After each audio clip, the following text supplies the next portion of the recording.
Mahabubabad municipality 23వ ward నుంచి 2020లో పోటీ చేసి గెలవడం జరిగింది. నన్ను ఆదరించినటువంటి 23వ సోదరీమణులకు నమస్కారాలు తెలియజేస్తున్నాను.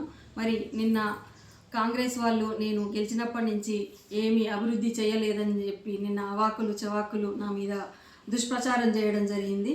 మరి నేను గెలిచినప్పుడు వెంటనే కరోనా లాంటి మహమ్మారి వచ్చినప్పుడు ఇలాంటి వాళ్ళు ఏ ఒక్కరు కూడా ముందుకు రాలేదు. మరి అప్పుడు ఉన్నటువంటి పరిస్థితిలో మేము ప్రతినిత్యం ప్రజలతో ఉంటూ కరోనా వచ్చినటువంటి కుటుంబాలకు భోజన సదుపాయాన్ని కల్పించినాం. అందరికీ నిత్యావసర వస్తువులు ఇవ్వడం జరిగింది. బియ్యం పంపిణీ చేయడం జరిగింది. దాదాపు 10 క్వింటాల బియ్యం కూడా మా సొంతంగా కూడా పంపిణీ చేసినాం. కూరగాయలు కావచ్చు, నిత్యావసర వస్తువులు, ఉప్పు, పప్పు, కారం ఇవన్నీ కూడా వారికి సదుపాయం అందించడం జరిగింది. కరోనా వచ్చినటువంటి వారికి కూడా వాళ్ళ ఇంటి నుంచి బయటికి రాకుండా ఉన్నటువంటి స్థితిలో కూడా వారికి భోజన సదుపాయం కల్పించడం, మరి రెక్కాడితేనే కానీ డొక్కాడని పరిస్థితిలో ఉన్నటువంటి వారందరికీ కూడా భోజన సదుపాయాన్ని దాదాపుగా 3 నెలల పాటు 3 స్టాళ్ళు పెట్టి 300 మందికి మేము భోజన సదుపాయం కల్పించినాం. మరి కరోనా సమయంలో చనిపోయిన వారికి వారి కుటుంబ సభ్యులే దాన సంస్కారాలు చేయని స్థితిలో ఉన్నప్పటికీ కూడా అలాంటి వారి దగ్గరికి కూడా మేము పోయి వారిని మున్సిపాలిటీ జేసీబీ ద్వారా వారి దహన సంస్కారాలు చేయించడం జరిగింది. మరి అప్పుడు ఉన్నటువంటి జర సర్వేలో కావచ్చు, ప్రతినిత్యం ప్రజల్లో కరోనా ఉన్నటువంటి సమయంలో కూడా ప్రతినిత్యం స్ప్రే చేయించుకుంటూ శానిటైజేషన్ చేయించుకుంటూ నేను ప్రతిసారి వార్డులో తిరుగుతుంటే అప్పుడు ఉన్నటువంటి గౌతమ్ కలెక్టర్ సార్ కూడా మమ్మల్ని మెచ్చుకొని కూడా చెప్పడం జరిగింది. దాన్ని కూడా నేను గ్రూప్లో 3 సార్లు వేయడం జరిగింది. 3 సార్లు కూడా మమ్మల్ని మెచ్చుకున్నాడు. మేము చేసినటువంటి సేవను వాళ్ళు గుర్తించి కూడా వాళ్ళు మెచ్చుకోవడం జరిగింది. వారికి కూడా నేను ప్రత్యేకంగా ధన్యవాదాలు తెలియజేశాను. మరి కరోనా అయిపోయిన వెంటనే ఎలాంటి నిధులు లేకపోయినప్పటికీ కూడా అప్పుడు ఉన్నటువంటి అధికారుల సహకారంతో కావచ్చు, మన ఎమ్మెల్యే శంకర్ నాయక్ గారి సహకారంతో మేము 3 కోట్ల దగ్గర నుంచి ఎస్పీ ఆఫీస్ దగ్గర వరకు కూడా రోడ్డు, సెంటర్ డివైడరు అవి ఏర్పాటు చేయడం జరిగింది. 3 కోట్ల జంక్షన్ నుంచి ఎస్పీ ఆఫీస్ వరకు సెంటర్ లైటింగ్ కూడా ఏర్పాటు చేయించడం జరిగింది. మరి ఫాతిమా స్కూల్ దగ్గర నుంచి 3 కోట్ల వరకు, 3 కోట్ల దగ్గర నుంచి శ్రీరాంభద్రన్న కాలనీ వరకు కూడా సైడ్ డ్రైన్ నిర్మాణం చేపట్టడం జరిగింది. మరి అంతేకాకుండా పార్కుల డెవలప్మెంట్, పార్కుల నిర్మాణం, ఇలా ఎన్నో కార్యక్రమాలు మేము అభివృద్ధి చేస్తూనే వస్తున్నాం. మరి అంతేకాకుండా ఎన్నో డ్రైన్స్ అభివృద్ధి పనులు మేము బాబాగుట్టలో ఉన్నటువంటి అక్కడ గుట్ట మీద ఉన్నటువంటి వారికి మంచినీళ్ళు లేక గత 30 సంవత్సరాలుగా వాళ్ళు ఎంతో ఇబ్బంది పడి మరి గుట్ట మీదకి అసలు ఎక్కడానికి నడవడానికి కష్టంగా ఉన్నటువంటి ప్లేస్లో కూడా మేము పైప్ లైన్ వేసి వారికి మంచినీటి సదుపాయాన్ని కల్పించినాం. మరి వార్డు మొత్తంలో కూడా గతంలో మా ఎన్జోస్ కాలనీ అనేది 50 సంవత్సరాల కింద ఏర్పడినటువంటి కాలనీ. ఆ కాలనీకి ఉన్నటువంటి పైప్ లైను చిన్న సైజు పైప్ లైన్ ఉన్నప్పటికీ కూడా మిషన్ భగీరథ ద్వారా మరి పెద్ద పైప్ లైన్ వేయించి వార్డు మొత్తం కూడా దాదాపు 90% పైప్ లైన్ పూర్తి చేయడం జరిగింది. ఇంకా కొన్ని కాలనీలు మిగిలినప్పుడు ఒక 10% మిగిలినప్పుడు కూడా మరి అమృత్ 2లో పెట్టడం జరిగింది. అవి కూడా పూర్తి చేసినాము మేము.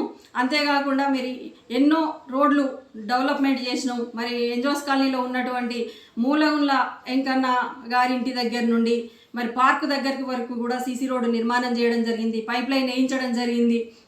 అంతేకాకుండా పార్కు పక్కన కూడా ఒక అడవిలాగుండే, అసలు నడవడానికి దారే లేకుండే మార్గం శ్రీని సార్ వాళ్ళ సందులో ఉన్నటువంటి రోడ్డును మట్టి పోసి ప్రజలు నడిచే విధంగా ఆ రోడ్డును కూడా తీర్చిదిద్దడం జరిగింది. మన తేళ్ల సీనన్న వాళ్ళ ఇంటి సందులో కూడా CC road, side drain, pipe line నిర్మాణం అక్కడ కూడా చేయించడం జరిగింది. అంతేకాకుండా మళ్ళీ ఎస్టీఓ నాగన్న వాళ్ళ ఇంటి దగ్గర నుంచి మన జిన్నారెడ్డి శ్రీనన్న వాళ్ళ ఇంటి దగ్గరికి కూడా మెయిన్ రోడ్ వరకు కూడా పెద్ద సైడ్ డ్రైన్ నిర్మాణం చేపట్టడం జరిగింది. ఇలా ఫైర్ స్టేషన్ కాలనీలో సైడ్ డ్రైన్ నిర్మాణం చేపట్టడం జరిగింది. మరి బాబాగుట్ట కాలనీలో కూడా సైడ్ డ్రైన్ నిర్మాణం చేపట్టినాం. మరి ఎల్లారెడ్డి సార్ వాళ్ళ గల్లీలో కూడా సైడ్ డ్రైన్ నిర్మాణం చేయించినాం. మరి అంతేకాకుండా పార్కు దగ్గర నుంచి సోమాని ఇంటి వరకు కూడా సైడ్ కాలువ నిర్మాణం చేపట్టడం జరిగింది. మళ్ళీ సోమాని సార్ వాళ్ళ ఇంటి దగ్గర నుంచి కూడా డేగల వెంకటనారాయణ సార్ వాళ్ళ ఇంటి దగ్గర కూడా సైడ్ డ్రైన్ నిర్మాణం చేసినాం. మరి యశ్వంత్ వాళ్ళ గల్లీలో కూడా సైడ్ డ్రైన్ నిర్మాణం చేసినాం.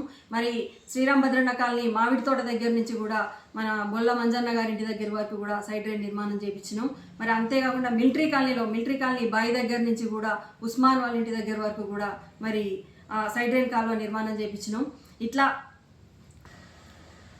మిలిటరీ కాలనీ బాయి దగ్గర నుంచి కూడా మన సోమాని ఇంటి దగ్గర నుంచి కూడా మన మెయిన్ రోడ్ అయ్యా మిలిటరీ కాలనీ బాయి దగ్గర నుంచి మన కలెక్టర్ ఆఫీస్ పాత మెయిన్ రోడ్ వరకు కూడా వరద కాలువ నిర్మాణం చేయడం జరిగింది. మన మిలిటరీ కాలనీ శివ అన్న వాళ్ళ ఇంటి దగ్గర నుంచి కూడా నాగలక్ష్మి వాళ్ళ ఇంటి దగ్గరికి కూడా సైడ్ కాలువ నిర్మాణం చేయడం జరిగింది. మరి మన ఈరసాని సారు వాళ్ళ గల్లీలో కూడా వాళ్ళ గల్లీ నుంచి కూడా మన ధనలక్ష్మి కిరాణం వరకు కూడా మరి సైడ్ డ్రైన్ కాలువ నిర్మాణం చేపట్టడం జరిగింది. మరి ఇదే మోతిలాల్ ఇంటి ముందు కూడా మేము సీసీ రోడ్డు నిర్మాణం చేపించినాం. ఒక మోకాళ్ళ లోతు బురదలో నడుస్తున్నప్పటికీ కూడా మన మెకానిక్ రామూర్తి అన్న ఇంటి ముందు కూడా సీసీ రోడ్డు నిర్మాణం చేయించింది మేము కాదా, బీఆర్ఎస్ పార్టీ కాదా, మేము ఏమి అభివృద్ధి చేయలేదు అని అనడం, ఇవన్నీ చేసింది ఎవరు? మిలిటరీ కాలనీలో ఉన్నటువంటి బర్లభద్రు అన్న ఇంటి ముందు కూడా సీసీ రోడ్డు నిర్మాణం చేపట్టడం జరిగింది. అంతేకాకుండా మన లాయర్ సత్తన్న ఇంటి ముందు కూడా సీసీ రోడ్డు చేపట్టడం జరిగింది. మరియు ఎన్జోస్ కాలనీలో ఉన్నటువంటి గుట్టను పలగొట్టి కూడా అవతలికి దారెళ్ళే విధంగా అక్కడ కూడా సీసీ రోడ్డు నిర్మాణం చేపట్టడం జరిగింది. అంతేకాకుండా మన హనుమాన్ టెంపుల్ నుంచి కూడా అటు బౌసింగ్ వాళ్ళ ఇంటి దగ్గరికి కూడా సీసీ రోడ్డు నిర్మాణం చేపట్టడం జరిగింది. సులోచన గారింటి నుండి బంజారెంకర్ రెడ్డి గారింటి వరకు కూడా సీసీ రోడ్డు నిర్మాణం చేయడం జరిగింది. దశరథ గారింటి దగ్గర నుండి మరి మెయిన్ రోడ్ వరకు కూడా సీసీ రోడ్డు నిర్మాణం చేయడం జరిగింది. మళ్ళీ మిలిటరీ కాలనీలో ఉన్నటువంటి మెటల్ రోడ్లని ఎవరు పోసిండ్రు? మేము కాదా? మరి అక్కడ ఉన్నటువంటి స్తంభాలు ఎవరు వేయించిర్రు? మేము కాదా? అక్కడ లైట్లు ఎవరు పెట్టించిర్రు? చేసిన పని అంతా మేమే చేసినాం. మేము గెలిచినప్పటి నుంచి ప్రతి పని చేసింది మేము. అక్కడ ఎవరు చేయలేదు. ప్రతి పనిలో మేము ఉన్నాం. ప్రజలతో మేము మమేకమైతూ ప్రజలను ఒప్పించుకుంటూ ఒక పని చేస్తున్నప్పుడు ఎలాంటి కష్ట నష్టాలు వచ్చినప్పటికీ, పైప్ లైన్లు వేసినప్పుడు కొన్ని ఇబ్బందులు జరిగినప్పటికీ కూడా వాళ్ళను ఒప్పించుకుంటూ మేము పనులు చేయించడం జరిగింది. మేము గెలిచిన తర్వాత మరి 200 పెన్షన్స్, వితంతు పెన్షన్స్ కావచ్చు, వృద్ధాప్య పెన్షన్స్ కావచ్చు, ఇలా 200 మందికి పెన్షన్స్ ఇప్పించడం జరిగింది. మరి 100 మందికి పట్టాలు ఇప్పించడం జరిగింది. కరెంటు మీటర్లు ఇప్పించడం జరిగింది. హౌస్ నెంబర్స్ ఇప్పించడం జరిగింది. ఇట్లా ఎన్నో పనులు మేము చేసినాం. మరి కాంగ్రెస్ గవర్నమెంట్ గెలిచి 2 సంవత్సరాలు అయినప్పటికీ కూడా ఏ ఒక్క గల్లీలో కూడా కనీసం ఒక 3 కాలువ తీసింది లేదు, ఒక సీసీ రోడ్ వేసింది లేదు, కనీసం ఒక తట్టెడు మట్టి పోసింది కూడా లేదు. ఈరోజు వాళ్ళు వచ్చి మేము చేస్తున్నాం, మేము ఇది ఇస్తున్నామని అవాక్కులు చెవాక్కులు చేస్తూ అన్ని అబద్ధ ప్రచారాలు చేస్తున్నారు. మరి వాళ్ళు 2 సంవత్సరాలలో మేము ఇంత పని చేయడం జరిగింది. మరి అప్పుడున్నటువంటి కలెక్టర్ ఆఫీస్ ఓపెనింగ్కు సీఎం గారు వచ్చినప్పుడు మరి మహబూబాద్ పట్టణానికి 50 కోట్ల నిధులు కేటాయించడం జరిగింది. దాంట్లో భాగంగా మరి ప్రతి వార్డుకు కూడా 50 లక్షలు ఇచ్చారు వారు. వాటిని కూడా మేము వార్డులో సీసీ రోడ్లకు కేటాయించడం జరిగింది. వాటిని కూడా మరి కాంగ్రెస్ గవర్నమెంట్ వచ్చిన తర్వాత నిధులు శాంక్షన్ అయినటువంటి వర్క్ను క్యాన్సిల్ చేసి మరి ఎలాంటి అప్పుడు మేము పెట్టినటువంటి వర్క్స్ను క్యాన్సిల్ చేసి ఇప్పుడు 2 సంవత్సరాలు గడిచినప్పటికీ కూడా అదే వర్క్స్ను ఇప్పుడు శంకుస్థాపన చేస్తున్నారు. మరి కాంగ్రెస్ గవర్నమెంట్ వచ్చి మరి 2 సంవత్సరాలు గడిచినప్పటికీ కూడా మహబూబాద్ పట్టణంలో వాళ్ళ శంకుస్థాపనలు ఎక్కడున్నాయో ఒకసారి చూడండి. మరి అప్పుడు గత ప్రభుత్వం ఉన్నప్పుడు గతంలో ఉన్నటువంటి ఎమ్మెల్యే గారి సహకారంతో కావచ్చు, కవితమ్మ గారి సహకారంతో కావచ్చు, ఎమ్మెల్సీ రవీంద్రరావు సహకారంతో కావచ్చు, సత్యవతి రాథోడ్ సహకారంతో కావచ్చు, మేము ఎన్నో నిధులు తీసుకొచ్చి మరి వార్డుని అభివృద్ధి చేయడం జరిగింది. మరి ఇన్ని సంవత్సరాలు గడిచినప్పటికీ కూడా వారు కాంగ్రెస్ ప్రభుత్వం వచ్చినప్పటికీ కూడా ఏ అభివృద్ధి కూడా చేయకుండా మరి మా మీద దుష్ప్రచారం చేయడం ఎంతవరకు ఇది సమంజసం?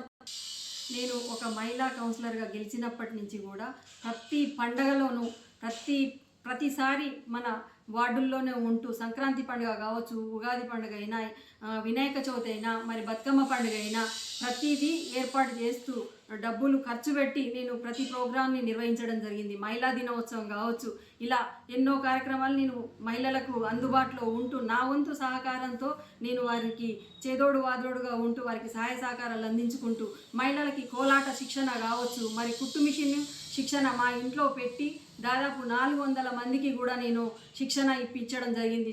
కుట్టు మిషన్ శిక్షణ అయితేంది, జూట్ బ్యాగ్స్ అయితేంది, పెయింటింగ్స్ అయితేంది, ఇట్లా మొగ్గం వర్క్స్ అయితేంది, ఇలా వాళ్ళకు శిక్షణ నేర్పించి వాళ్ళకు నా సొంత డబ్బులతోని కత్తెర, టేపు, మెటీరియల్ వాళ్ళకి ఇచ్చి కూడా అలా ఎంకరేజ్ చేసి వాళ్ళను నేర్పించి మేము చేయడం జరిగింది.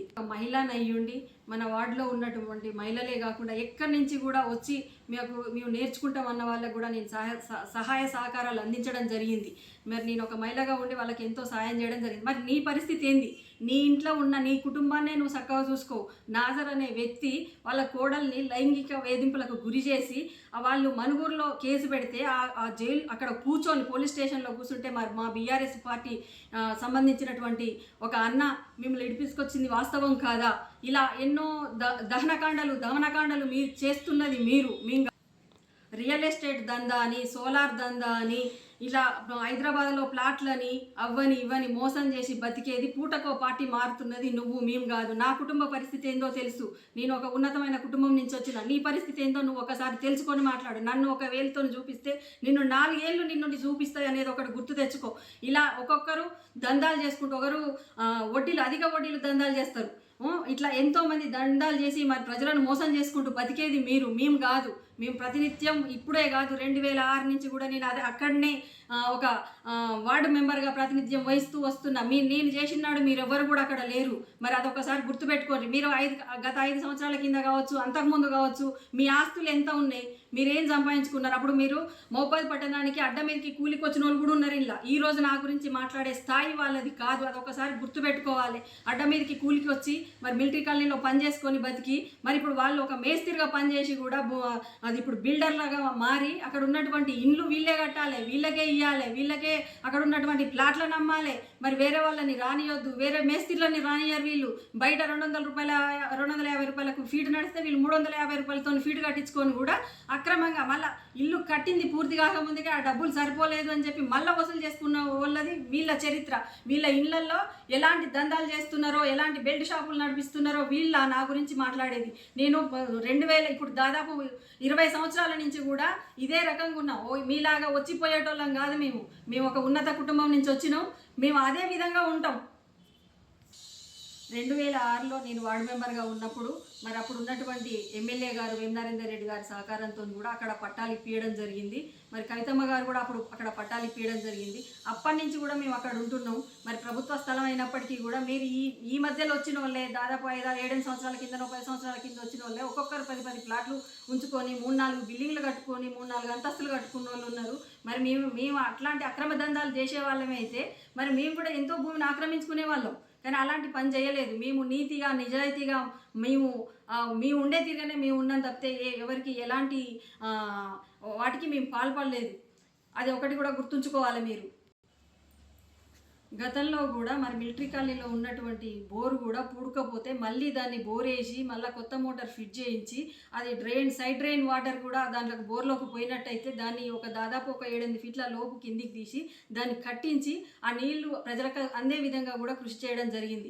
ప్రతినిత్యం ప్రజలకు అందుబాటులో ఉంటూ ఏ క్షణం మాకు ఫోన్ చేసినా మేమిద్దరం పనిచేయడం జరిగింది. మరి ఇప్పుడు ఉన్నటువంటి పార్కులో ఇదే కాంగ్రెస్ నాయకులు వచ్చి రోజు పొద్దున వస్తారు, సెల్ఫీలు దిగుతారు. మరి ఆ పార్క్ అభివృద్ధి చేసింది ఎవరు? నేను కాదా? మరి ఇలా చిల్డ్రన్ పార్క్ నిర్మాణం చేసింది ఎవరు? దాంట్లో పార్కులో ఉన్నటువంటి టాయిలెట్స్ నిర్మాణం చేయించింది ఎవరు? మేము కాదా పని చేసింది? మరి ఇది ఎందుకు మీకు గుర్తు రావట్లేదు? మేము చేసిన అభివృద్ధిని మీరు ఎందుకు చూసి ఓర్వలేక మా మీద ఎందుకు దుష్ప్రచారం చేస్తున్నారు? మన 3 కోట్ల సెంటర్ దగ్గర ఉన్నటువంటి హనుమాన్ టెంపుల్ రోడ్లో ఉన్నటువంటి హనుమాన్ టెంపుల్ గోడను కూడా మరి రోడ్డు వైడనింగ్లో భాగంగా ఆ గోడ నిర్మాణం మొత్తం తొలగించడం జరిగింది. దాన్ని మళ్ళా పునర్నిర్మాణం చేపట్టింది మేము కాదా? మరి అంతేకాకుండా మున్సిపాలిటీకి కొన్ని నిబంధనలు ఉంటాయి. మరి ఎలాంటి అనుమతి లేకుండా మరి ఇల్లు కట్టుకోవచ్చు అని చెప్పి మీరు అనుకుంటే మీ గవర్నమెంట్ ఉన్నది, మీ ఎమ్మెల్యే గారు ఉన్నారు, ఎంపీ గారు ఉన్నారు. మరి కలెక్టర్ గారి దగ్గరికి వెళ్ళి ఎలాంటి అనుమతి లేకుండా నిర్మాణం చేయొచ్చు, రోడ్డు మీదకి వచ్చి కట్టుకున్నా నిర్మాణం చేయొచ్చు, కట్టుకోవచ్చు, పక్కోళ్ళ ప్లేస్ ఆక్రమించైనా కట్టుకోవచ్చు అని మీరు అనుకుంటే అలాంటి ఒక జీవోని తీసుకొచ్చి మరి ఇల్లు కట్టియండి. మీ వద్దని మేము అనం కదా. మరి మున్సిపాలిటీకి ఒక నిబంధన ఉంటుంది కాబట్టి వాళ్ళు బయటకు వచ్చి కట్టినా అనుమతి లేకుండా కట్టినా వారి మున్సిపాలిటీ వాళ్ళు వచ్చి మరి వాళ్ళు ఏదో ఒకటి చేయడం జరుగుతుంది. దానికి కౌన్సిలర్ మీద రుద్దడం ఎంతవరకు సమంజసము? మరి గతంలో ఎన్నికల్లో మరి మీ ప్రభుత్వం 420 హామీలు ఇచ్చి ఏ ఒక్క హామీని కూడా నిర్వహించకపోగా మరి మహిళలకు 2500 రూపాయలు ఇస్తామని చెప్పిండ్రు. మరి అదేవిధంగా వృద్ధాప్య పింఛను 4000 చేస్తామన్నారు, వికలాంగుల పింఛను 6000 అన్నారు, స్టూడెంట్స్కి స్కూటీలు ఇస్తామన్నారు, అంతేకాకుండా మరి తులం బంగారం ఇస్తామన్నారు. ఇలా ఎన్నో స్కీములు చేస్తామని చెప్పి ఎన్నికల ముందు రైతు భరోసా 15,000 రూపాయలు ఇస్తామన్నారు. మళ్ళీ అదే ఎన్నికల ముందు మళ్ళీ మిలిటరీ కాలనీలో ప్రచారం చేసుకుంటూ 11 కేవీ తీపిచ్చేస్తాం, ఇళ్ళ నుంచి ఉన్న 11 కేవీని తీపిచ్చేస్తామని చెప్పి కూడా వాగ్దానం చేయడం జరిగింది. ఇప్పుడు మీ ప్రభుత్వం వచ్చిన తర్వాత ఎంతమందికి ఇందిరమ్మ ఇల్లు ఇచ్చిండ్రు, ఎంతమంది లబ్ధిదారులు ఉన్నారు మన 23వ వార్డులో, మీరు ఎంతమందికి ఇచ్చిరో చెప్పాలి.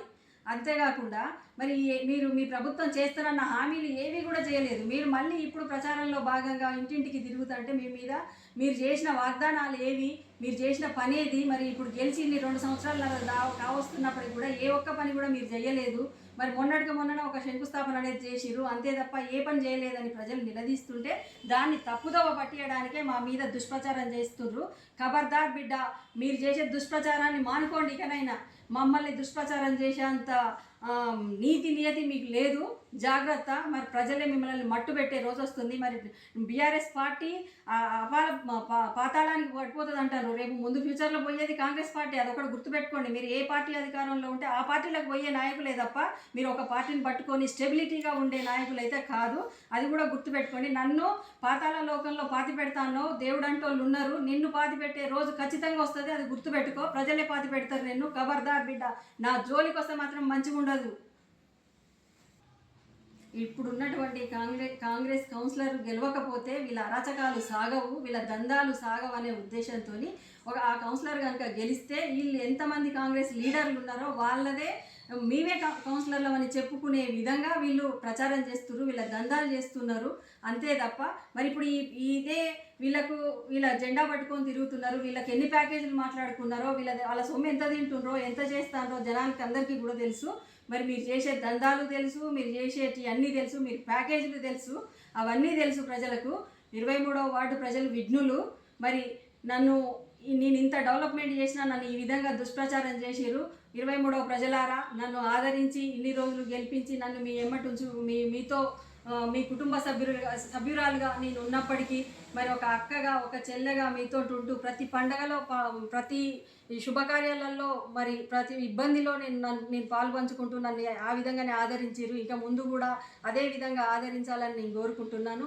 మరి నాకు ఇప్పుడు రిజర్వేషన్ రాకపోయినా కూడా ఎప్పుడు నేను ఫస్ట్ నుంచి పోటీ చేసింది కూడా ఇదే వార్డు మీద పోటీ చేసిన, పక్క వార్డుకు పోలేదు ఎప్పుడు కూడా నేను.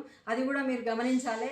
ప్రతి క్షణం మీతోనే ఉన్నా, ప్రతి పండగలో మీతో ఉన్నా, ప్రతి చెడుకైనా మంచికైనా ప్రతి కార్యక్రమంలో మీతోనే ఉన్నా నేను. మీకు ఏ ఆపద వచ్చినా మీతో పాటు నేను మీ కుటుంబ సభ్యురాలుగా, మీ చెల్లెగా, అక్కగా, తల్లిగా, బిడ్డగా నన్ను ఆదరిస్తారని కూడా నేను కోరుకుంటున్నాను. ఇలాంటి దుష్ప్రచారాలు చేసే ఒక్కరి మీద ఇంతమంది దుండగులు మా మీద ఇట్లాంటి దుష్ప్రచారం చేస్తుండ్రు. మీరు దయచేసి గమనించాలి. నేను ఒక మహిళా వార్డు కౌన్సిలర్ను, నన్ను ఇంత ఆవేదనకు గురి చేస్తుండ్రు, ఇంత బాధకు గురి చేస్తుండ్రు.